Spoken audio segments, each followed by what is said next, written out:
Поштовани гледачи, добре дојдовте во најновото издание на емисијата Агроинфо на ТВ канал Вес. Како што веќе знаете, ова е редовниот термин во кој што актуализираме одредени теми, прашања, проблеми поврзани со агросекторот во државата. Во овој период на почеток на есента, веќе готово и календарски почна есента, актуелно е откупот на куртовската капија или индустриската пиперка. За ова и другите актуелности поврзани со земјоделците и она што значи домен на нивно работење, разговаравме со Ристо Велков, претседател на регионалниот синдикат на земјоделски производители. Господин Велков, еве во моментов актуелен е бербата и откупот на куртовската пиперка. Дали и како оди откупот со оглед на тоа што за претходните култури летото имаше и протести и реакции, а откупов на пиперката некако тивко се одвива, значи ли тоа дека нема проблеми, дека има добар квалитет и добра цена? Па проблеми, мораме да почнеме од последното. Проблеми во секторот земјоделие имало и мислам дека и во иднина ќе има. Инаку, како што прашавте, во која фаза се наоѓа откупот на индустријската пиперка, мислам дека повеќе од половината, едно 70-80% веќе е обрана. Собран е родот од индустријска пиперка, бидејќи оваа година нашиот земјоделски производител прерани со сеидбата на стално, така да најголемите количини беа засадени после собирањето на пролетната зелка и затоа созревањето на пиперката беше многу порано и најголемите количини беа собрани веќе во август месец кога мислам дека и нема големи количини за потреба за извоз пред се на овој тип на пиперка, меѓутоа најголемите количини отидоа во преработувачките капацитети и мислам дека нема ништо ново да кажеме, дека цената се движеше како претходните 10 до 15 години беше иста, дури во некој период имаше и пониска цена, меѓутоа тоа се базираше на база на квалитетот, бидејќи имавме осцилации на температурите кои што се одразија во самото производство. Меѓутоа пак ќе повторам дека најголемиот дел од индустријската пиперка е собрана и веќе сме сведоци од теренот дека има некое мало зголемување на цената, но тоа е пред се поради понудата на помали количини на индустријска пиперка. Значи ли тоа дека и наредните години земјоделците треба да пристапат кон рано засадување на постојана површина на оваа пиперка, за да може да ја задржат таа поголема конкурентност додека не се излезени истиот род во соседните држави?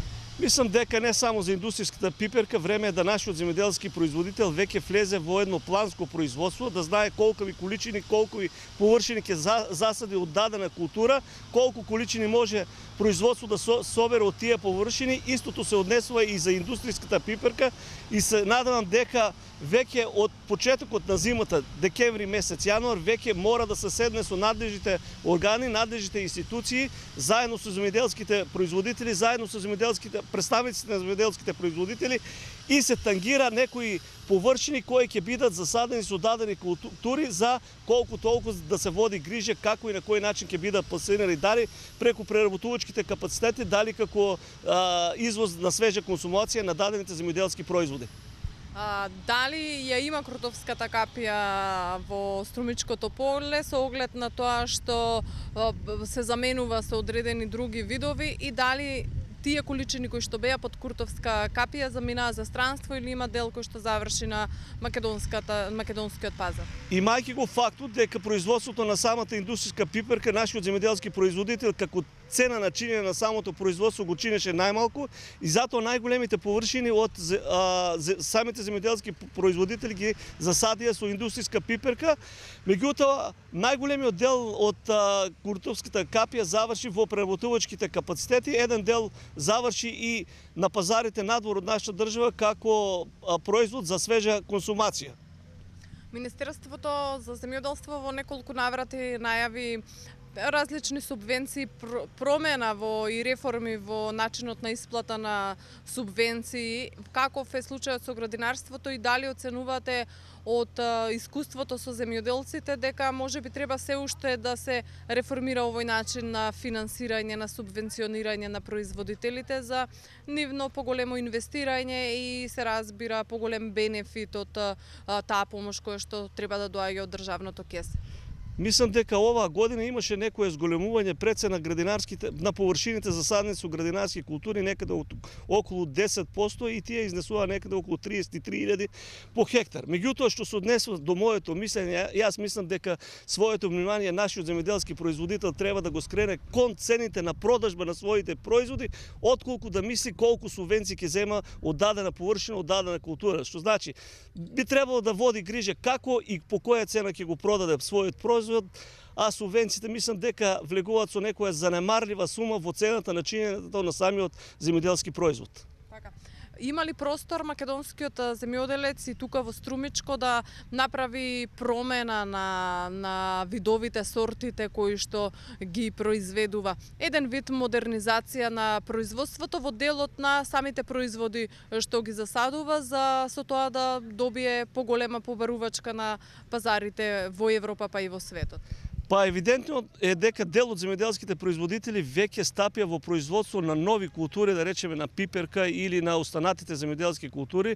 Меѓутоа, дел од самите земјоделски производители ќе бидат приморани во иднина да го сменат начинот на производство и видот на културата која што досега е засадува, бидејќи, еве ќе ја земаме доматата како култура, бидејќи таа беше драстично нападната од инсектот тута апсолута, како во пролетниот, така и во летниот циклус на производот, така да дали 5 до 10% од површините кои што беа засадени, успеа самите земјоделски производители да ги достават производите до пазарот, бидејќи пак ќе речем дека станува збор за еден штетник кој има голема мокност на регенерирање, така што со сите начини нашиот земјоделски производител се обиде да го сузбие овој штетник, но мислам дека не успеа и во наредните неколку години мислам дека ако продолжат вакви климатските услови со големи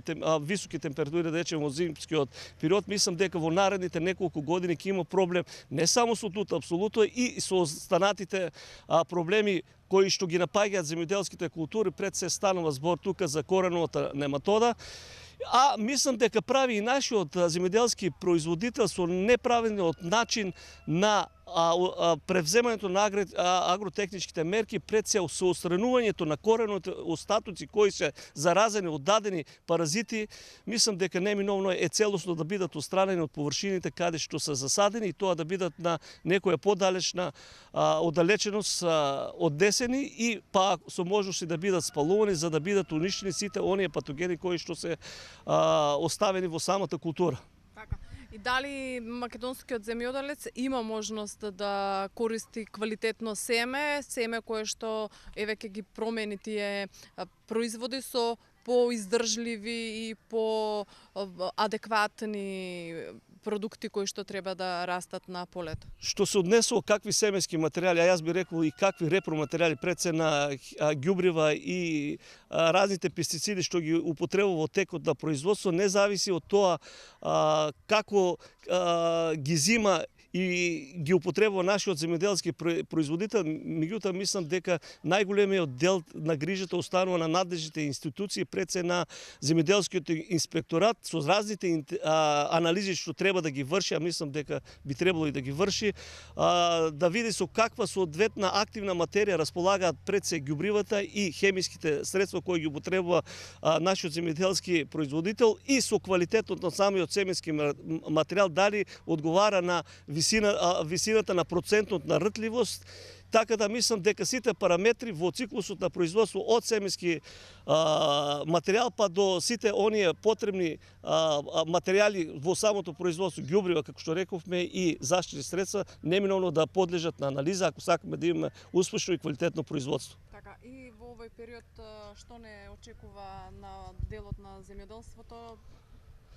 Кои активности ќе ги имаат земјоделците веќе? Па лека по лека рековме дека најголемиот дел од производите веќе се прибираат од вториот турнус на производство. Што ги очекува земјоделскиот производител? Мислам дека треба нашиот земјоделски производител да си земе во предвид дека да има еден правилен професионален пристап во самото производство, ако сакаме да имаме успех и нашиот производ да завршува тамо каде што треба, а тоа е на европските пазари. Така, и уште еднаш само за крај, дали домашната Струмичка ајварка ги задоволи домашните потреби, потребите за надвор од државата, и дали останува репрезентативен бренд на земјоделското производство и ова поднебие тука во Струмичко? Мислам дека големи количини, пак ќе кажам дека дали големи... се одгледуваат големи количини, се зголемува ли производството или се намалува? Што се однесува, пак ќе кажам, до индустријската пиперка, мислам дека најголемите површини во Струмичкиот регион беа засадени под оваа култура, затоа што рековме дека има најмала цена на чинење на само производство, а најголемите количини, пак ќе повторам, беа за самите преработувачки капацитети, дел излегува надвор од државата, кои што беа наменети за свежа консумација. Спрема тоа колку што изразија пред X временски период самите преработвачи што им се потребни количини во нивните преработувачки капацитети, мислам дека тие се задоволени и мислам, пак ќе кажам, време е да и самите преработувачи заедно со земјоделските производители и представниците на земјоделските производители, здруженијата да седнат и конечно да ги усогласат сите параметри кои треба да влезат во самото производство, тоа е планското производство. Колку количини, колку површини имаме засадено? Имаме ли точна бројка? Мислам дека површините колку што беа засадени под пролетна зелка, тука станува збор пред се за пластеничкото производство, згора на тоа ако се даде дека имам една голема бројка на површини засадени под отворено, меѓутоа приходот од отворено знаеме дека беше сосема мал, а поради временските услови што настана, дел настрада и од земјоделските култури поради невремето што беше зафатено во текот на производството, додека квалитетот и количините под пластеничкото производство беа добри и големи, така да мислам дека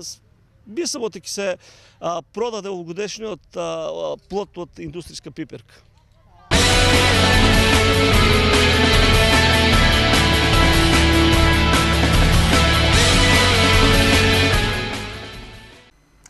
Нашата земјоделска емисија се разбира дека нуди и совети за земјоделците. Игор Ивановски, магистерот по земјоделски науки, нашиот стручен соработник кој што секоја недела ви носи нови совети како да го заштитите своето производство и како да имате добар род.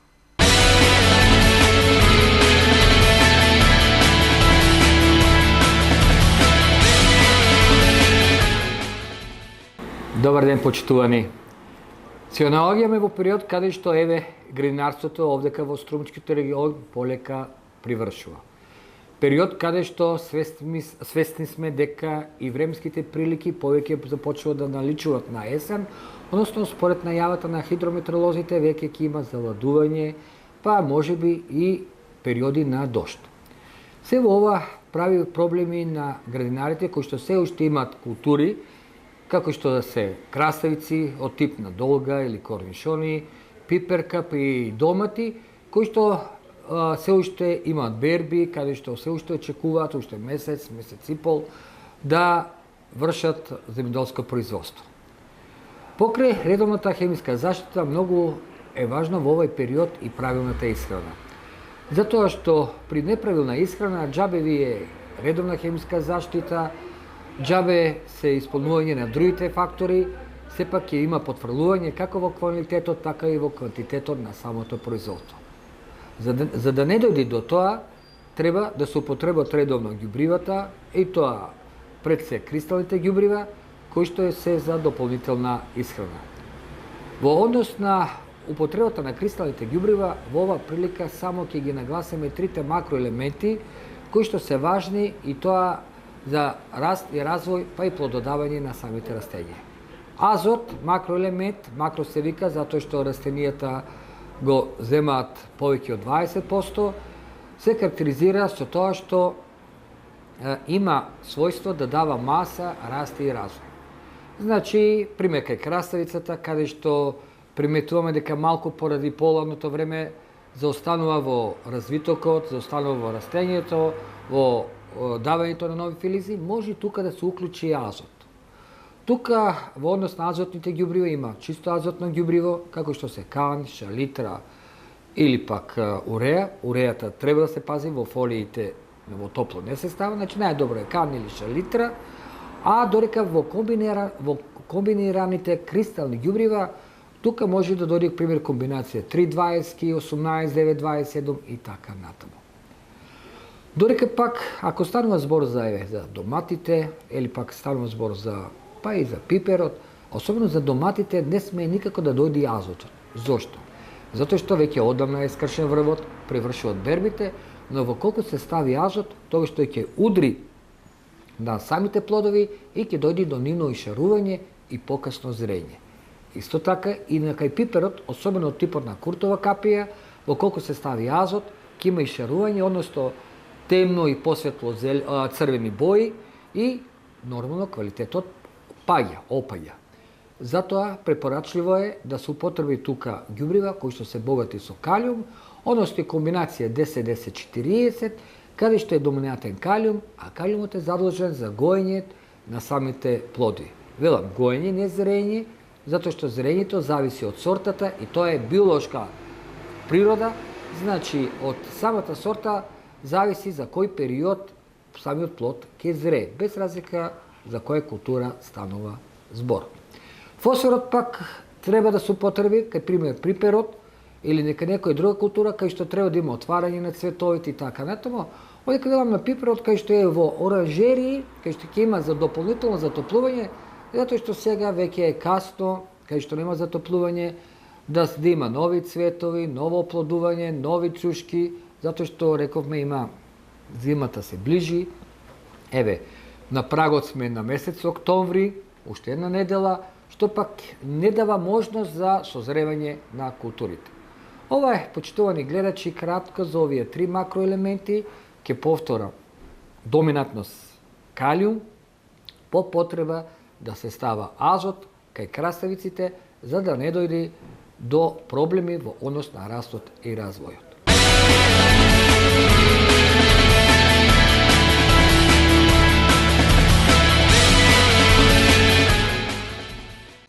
А во продолжение на оваа емисија, само уште изјавата на министерот Љупчо Николовски, министер за земјоделство, шумарство и водостопанство, која што ја даде откако ја прими плакетата за успешност од земјоделското здружение Современо земјоделство. Николовски истакна дека оваа плакета и во иднина ќе биде поттик на министерството за да преземаат мерки кои што би оделе во насока на прогрес и развој на аграрот во Македонија. Што направи градоначалничка на Микола, тога е негде. Со спомени сме ДРСК целден тука, почитувани градоначалници од регионот. Почитувани сметничка на председател на владата на Република Македонија за земјоделство Лече Николовска.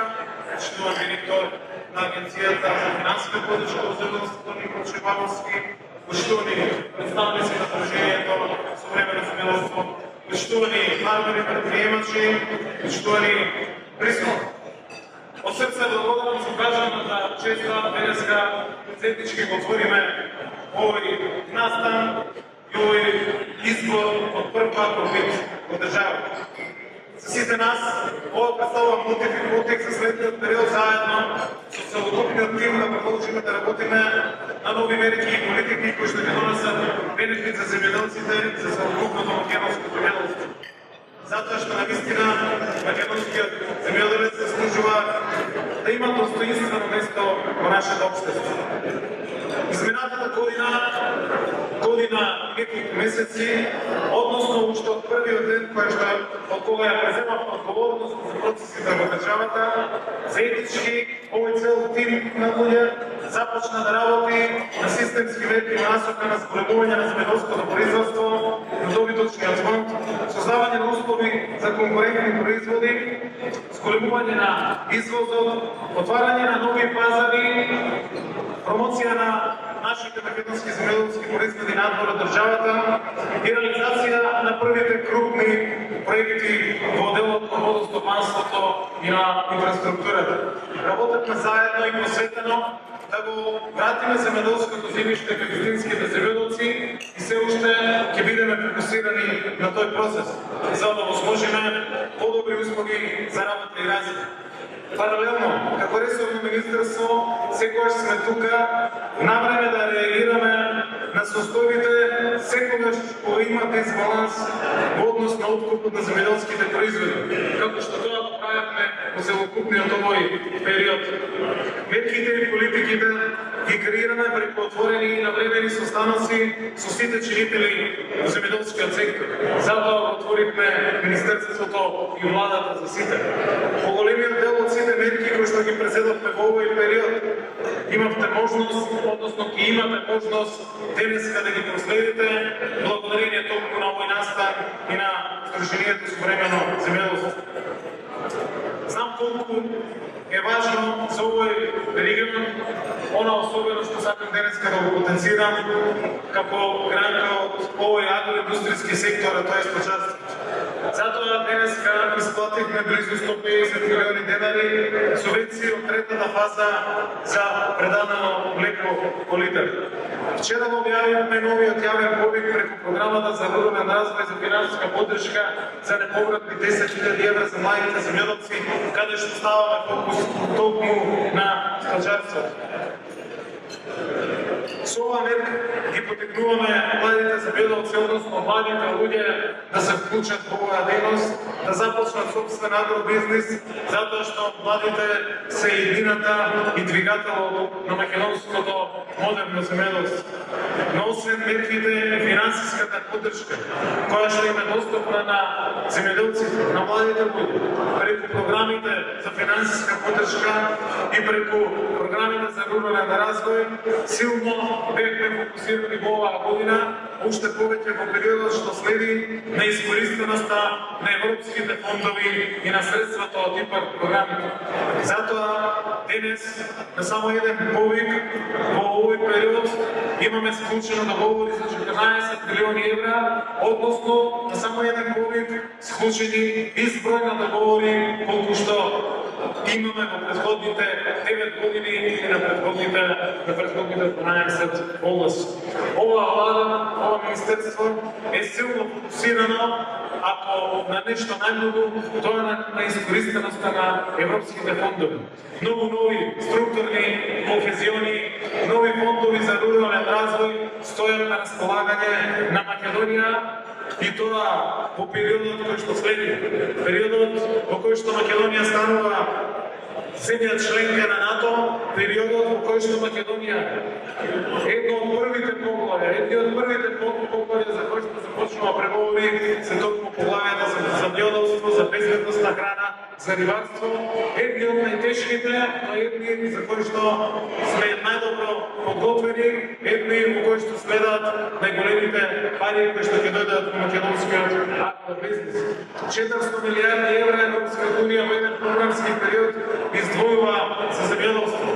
Ова е секторот кој што може би е единствениот, ама целосно финансиран од Европската унија. Сега на располагање имаме 60 до 80 милиони евра, но со почетокот на преговорите на Македонија за членство во Европската унија, сите овие средства, ако споредиме со соседните земји кои што се членки веќе на Европската унија, се не само што се дуплираат, туку стануваат 10 пати поголема поддршка која што Македонија може да ја добие. Хрватска добива над 3 милиарди во овој период, Бугарија добива меѓу 8 и 9 милиарди.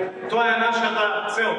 Не со раст од 1, од 2, од 3%, не со 15 милиони евра кои што веќе ги договоривме за 2019 преку ИПА за земјоделство. Не со овие 60 милиони за кои што правиме се заеднички и со агенцијата, со сите институции за да ги искористиме до денар, а кои што не биле користени во претходниот период. Нашата цел е за 10 пати да ги зголемиме овие средства и да навистина во Македонија, ако правиме нешто, да правиме конкурентно, модерно, иновативно земјоделство и затоа е шансата за неколку недели пред нас.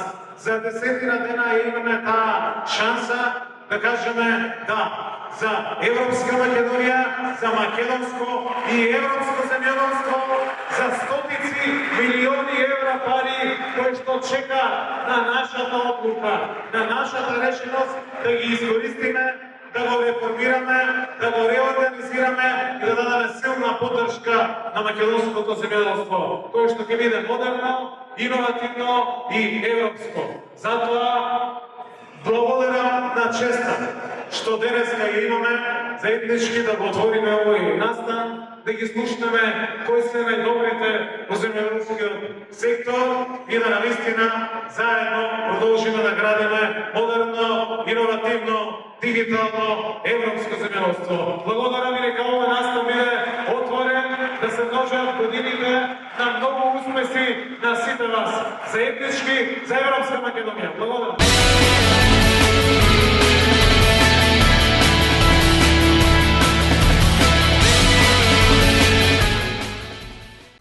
Поштувани земјоделци, сите вие гледачи кои што одвоивте време да бидете дел од нашето Агроинфо дружење, ви благодарам за вниманието со кое не следевте. До следната недела останете во добро расположение и се гледаме повторно во истиот термин наредната недела. Пријатно!